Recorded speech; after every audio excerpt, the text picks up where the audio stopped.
Mummy.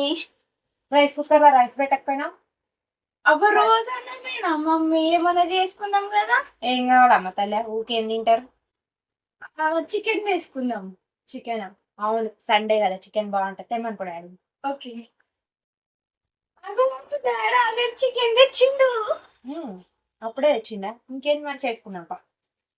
ఈ రోజు నుంచి వీడియోస్ అయితే కొంచెం డిఫరెంట్‌గా, వెరైటీగా వస్తాయి అన్నమాట. ఎప్పుడు పాత రోత అన్నట్టుగా కాకుండా అప్పుడప్పుడు కొంచెం కొత్తగా ట్రై చేయాలి కదా! ఈ రోజు నుంచి అయితే వీడియోస్ అన్నీ కొంచెం కొత్తగా ట్రై చేసి అయితే అప్లోడ్ చేస్తున్నా.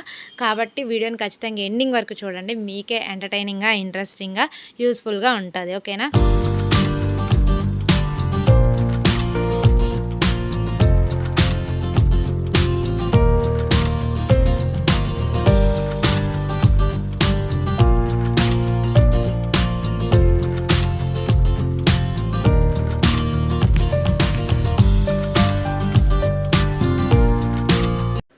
ఫైనల్‌గా కర్రీ అయితే రెడీ అయిపోయింది. పిల్లలైతే రైస్ వద్దన్నారు. అందుకని చెప్పి జిప్టోలో అయితే ఒక 3 పరోటా ప్యాకెట్లు అయితే ఆర్డర్ పెట్టిన.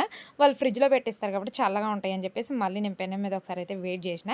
ఇంకా పరోటా చికెన్ కర్రీ అయితే మస్తు టేస్ట్ అనమాట. అద్రిపోయింది. ఇంకా మనం చేసాక దానికి తిరుగుంటదా? మరి మీకు వీడియో ఎలా అనిపించిందో కామెంట్ చేయండి. వీడియోని లైక్ చేయండి. ఛానల్‌ని సబ్స్క్రైబ్ చేయండి. Thank you.